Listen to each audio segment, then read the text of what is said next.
হচ্ছে trip lamp. এই এমসিবিটা on করে দিব, সিস্টেমটা ট্রিপ করে। এই যে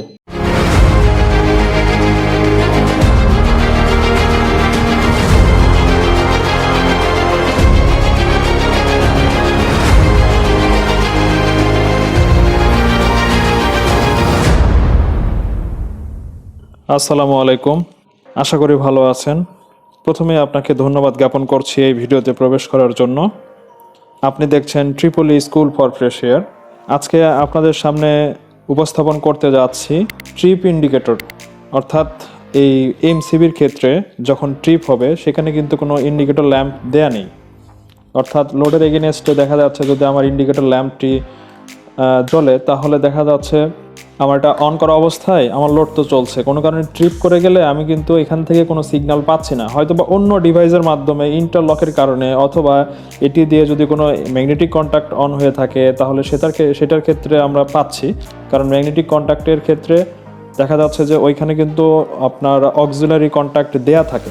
সো সেক্ষেত্রে কিন্তু খুব ভেরি ইজি। সো এখানে আমরা আজকে যেটা নতুন একটা ট্রিক্স বা যেটাই বলেন না কেন, যারা আমরা খুব ভালোভাবে এটা নিয়ে গভীরভাবে চিন্তা করে কাজ করে তারা অবশ্যই জানেন। যারা জানেন না তাদের জন্য ডেফিনেটলি আমার চ্যানেলের নামটা অনুযায়ী আপনারা বুঝতেছেন যে ফ্রেশিয়ার, অর্থাৎ নতুন ভাই বোনদের জন্য আমি এই চ্যানেলটাতে কাজ করে থাকি। তো তারা নিশ্চয়ই জানেন না, তো তাদের জন্য আসলে আমি বলছি যে এইখানে কিন্তু ট্রিপিং কোনো আলাদা কোনো পোর্ট নেই। অর্থাৎ আমি এইটা যদি অন করি তাহলে তো লোড চললো, অফ হওয়া থাকা অবস্থায় একটা ইন্ডিকেটর আমার এখানে সিগন্যাল দিবে, সেটা কই? সেটার জন্য কিন্তু কোনো নেই, পোর্ট নেই, আলাদা কোনো অ্যারেঞ্জমেন্ট নেই যে সেটা দেখে আমি বুঝতে পারবো যে আমার এই এমসিবিটা ট্রিপ করে গেছে। আমরা এখন এই এমসিবি ট্রিপ ল্যাম্পটি বানাবো, একটা সার্কিট বানাবো। এই এমসিবিটি ট্রিপ বা বন্ধ থাকলে আমরা বুঝতে পারবো সেই ইন্ডিকেটরের মাধ্যমে, ওই ট্রিপ ল্যাম্পটির মাধ্যমে। তো চলুন শুরু করা যাক, আর কথা নয়। তার আগে একটি অনুরোধ, আপনি যদি আমার চ্যানেলে নতুন হয়ে থাকেন তাহলে অবশ্যই সাবস্ক্রাইব করবেন, বেল বাটনে প্রেস করে অল করে দিবেন এবং এই ভিডিওতে একটি লাইক করবেন। কোনো প্রশ্ন থাকলে সেটা কমেন্টের মাধ্যমে জানাবেন, আমি অবশ্যই চেষ্টা করবো আপনাকে সেটার উত্তর দেওয়ার জন্য। তো আর কথা বাড়িয়ে লাভ নেই, এটার জন্য যেটা যা লাগবে সেটি হচ্ছে যে আমি টেস্টার নিয়েছি, স্ক্রুড্রাইভার নিয়েছি, একটি মিটার নিয়েছি। এগুলো সবগুলো অপশনাল, না হলেও চলবে। লোড হিসেবে আমি ব্যবহার করব একটি ইনক্যান্ডেসেন্ট ল্যাম্প। এই ল্যাম্পটি আমি লোড হিসেবে ব্যবহার করব, অর্থাৎ এমসিবি অন করলে আমার বাল্বটি জ্বলবে। এইটা হচ্ছে যে ট্রিপ ল্যাম্প, আমি এটাকে ট্রিপ ল্যাম্প হিসেবে ইউজ করব। আমি এটিকে ট্রিপ ল্যাম্প হিসেবে ব্যবহার করব। তো আমি একটা বাজার প্লাস রেড কালারের ট্রিপ ল্যাম্প আমি নিয়েছি এখানে, আর একটি 2 পিন হোল্ডার নিয়েছি, অর্থাৎ পেন্ডেন্ট হোল্ডার আছে। এর কিছু পাওয়ার সাপ্লাই 220 পাওয়ার সাপ্লাই করার জন্য কিছু আমি কেবল নিয়েছি। এগুলো চলুন এখন সংযোগ করে দেখি কি অবস্থা, কিভাবে সার্কিটটি করতে হয়। আমি নিউট্রালটি সংযোগ করে নিচ্ছি আমার ইন্ডিকেটর ল্যাম্পের সাথে। এখানে দেখা যাচ্ছে এটি হচ্ছে যে একটি পাওয়ার কর্ড, আমি সাইডে রাখছি। এটি হলো যে আমার ইনকামিং বা ফেজ, আমি এটাকে ইনপুটে সংযোগ করছি। এটার আউটপুটে আমি এটা সংযোগ করব, কিন্তু তার আগে জাস্ট আমার যে ফেস এবং নিউট্রাল সেটি আমি এই দুইটা পয়েন্টে লাগিয়ে দিব।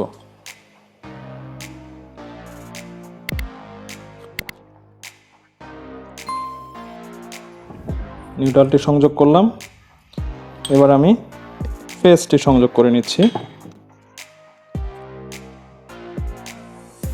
এই হয়ে গেল। এটি হচ্ছে এখন আমার এটা ট্রিপ ল্যাম্প, অর্থাৎ এটা ট্রিপ বা বন্ধ থাকলে এটি জ্বলবে, আওয়াজ করবে। পাওয়ার সাপ্লাইটি কানেক্ট করে দিচ্ছি, অর্থাৎ সাপ্লাই ফেজ লাইনটি আমি এখানে সংযোগ করছি। সরি, এটি খুলে গেছে। তো আমি লোড হিসেবে একটি বাল্ব আমি লাগিয়ে দিচ্ছি। খেয়াল করুন, আমি যখন এটিকে অন করব তখনই কিন্তু এটি অন হবে, অর্থাৎ আমি অন করে রাখছি, অফ করে রাখছি। এবার আমি পাওয়ারটা দিয়ে দিই। দেখুন আমার এমসিবিটি কিন্তু বন্ধ আছে, আর বন্ধ থাকা অবস্থায় কিন্তু কথা ছিল এমসিবি বন্ধ বা ট্রিপ থাকলে আমার ইন্ডিকেটর ল্যাম্পটি বাজবে বা জ্বলবে। এটি হচ্ছে ট্রিপ ল্যাম্প।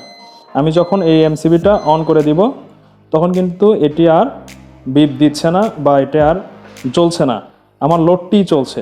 কোনো কারণে যদি আমার সিস্টেমটা ট্রিপ করে, এই যে অর্থাৎ এমসিবির সাথে এই ট্রিপ ল্যাম্প লাগানোর যে সার্কিটটি সেটি হচ্ছে, প্রথমে আমার ফেজটি এখানে এসেছে, এখান থেকে একটি ফেজ এখানে গিয়েছে। এরপরের আরেকটি প্রান্ত এখানে সংযোগ হয়েছে, যেটা এখান থেকে ফেজ বের হয়ে ওদিকে গিয়েছে। এখন প্রশ্ন হচ্ছে যে আমি তো যখন অন করে দিচ্ছি তখন কিন্তু এদিক থেকে আমার এ পাশ থেকে ফেজ এই পাশে ঢুকেছে এবং পার হয়ে এখানেও ফেজ চলে এসছে। এই যে দেখুন, এটা দেখা যাচ্ছে না, অর্থাৎ আমার এখানে একটা ফেজ এসেছে, ফেজটি সুইচিং হয়ে কিন্তু আউটপুট হয়ে আমার লোডে এসেছে, লোড থেকে আমার এই নিউট্রাল ঘুরে আবার সার্কিট কমপ্লিট করেছে। এখন কোনো কারণে যদি এটা বন্ধ হয়ে যায় তাহলে কিন্তু আমার এই ট্রিপ ইন্ডিকেটরটি কিন্তু শো করবে, যে দেখাবে আমার এমসিবিটি ট্রিপ করেছে। সো এটা যেহেতু এটার সাথে লাগানো নেই অপশনটি বা অক্সিলারি কোনো কন্ট্যাক্ট নেই যে এটা বন্ধ হলে এটা চলবে। তো এই হলো এমসিবি ট্রিপ ইন্ডিকেটর সেট করার সার্কিট। আমি ডায়াগ্রাম দিয়ে রাখছি, আপনি দেখে নেবেন, খুবই সিম্পল। সো চাইলে আপনারা এমসিবির জন্য একটি ট্রিপ ইন্ডিকেটর ল্যাম্প এভাবে সেট করে নিতে পারেন আপনাদের দরকার অনুযায়ী। তো আজকে আর কথা বাড়াচ্ছি না, আশা করি ভিডিওটি ভালো লেগেছে। অবশ্যই একটি লাইক করবেন, সাবস্ক্রাইব করবেন যদি নতুন হয়ে থাকে। কোনো প্রশ্ন থাকলে কমেন্টের মাধ্যমে জানাবেন, আমরা চেষ্টা করব সেগুলোর উত্তর দিতে। অবশ্যই শেয়ার করতে ভুল করবেন না। আজকে আর কথা বাড়াচ্ছি না, দেখা হবে পরবর্তী নতুন কোনো মজার ভিডিও নিয়ে। ততদিন ভালো থাকবেন, আমাদের সাথেই থাকবেন। আসসালামু আলাইকুম। হচ্ছে ট্রিপ ল্যাম্প। আমি যখন এই এমসিবিটা অন করে দিব তখন কিন্তু এটি আর বিপ দিচ্ছে না বা এটা আর জ্বলছে না, আমার লোডটি চলছে। কোনো কারণে যদি আমার সিস্টেমটা ট্রিপ করে, এই যে অর্থাৎ এমসিবির সাথে এই ট্রিপ ল্যাম্প লাগানোর যে সার্কিটটি সেটি হচ্ছে, প্রথমে আমার ফেজটি এখানে এসেছে, এখান থেকে একটি ফেজ এখানে গিয়েছে, এরপরের আরেকটি প্রান্ত এখানে সংযোগ হয়েছে, যেটা এখান থেকে ফেজ বের হয়ে ওদিকে গিয়েছে। এখন প্রশ্ন হচ্ছে যে আমি তো যখন অন করে দিচ্ছি তখন কিন্তু এদিক থেকে আমার এ পাশ থেকে ফেজ এই পাশে ঢুকেছে এবং পার হয়ে এখানেও ফেজ চলে এসছে। এই যে দেখুন, এটা দেখা যাচ্ছে না, অর্থাৎ আমার এখানে একটা ফেজ এসেছে, ফেজটি সুইচিং হয়ে কিন্তু আউটপুট হয়ে আমার লোডে এসেছে, লোড থেকে আমার এই নিউট্রাল ঘুরে আবার সার্কিট কমপ্লিট করেছে। এখন কোনো কারণে যদি এটা বন্ধ হয়ে যায় তাহলে কিন্তু আমার এই ট্রিপ ইন্ডিকেটরটি কিন্তু শো করবে, যে দেখাবে আমার এমসিবিটি ট্রিপ করেছে। সো এটা যেহেতু এটার সাথে লাগানো নেই অপশনটি বা অক্সিলারি কোনো কন্ট্যাক্ট নেই যে এটা বন্ধ হলে এটা চলবে। তো এই হলো এমসিবি ট্রিপ ইন্ডিকেটর সেট করার সার্কিট। আমি ডায়াগ্রাম দিয়ে রাখছি, আপনি দেখে নেবেন, খুবই সিম্পল। সো চাইলে আপনারা এমসিবির জন্য একটি ট্রিপ ইন্ডিকেটর ল্যাম্প এভাবে সেট করে নিতে পারেন আপনাদের দরকার অনুযায়ী। তো আজকে আর কথা বাড়াচ্ছি না, আশা করি ভিডিওটি ভালো লেগেছে।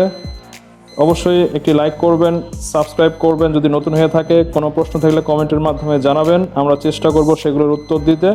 অবশ্যই শেয়ার করতে ভুল করবেন না। আজকে আর কথা বাড়াচ্ছি না, দেখা হবে পরবর্তী নতুন কোনো মজার ভিডিও নিয়ে। ততদিন ভালো থাকবেন, আমাদের সাথেই থাকবেন। আসসালামু আলাইকুম।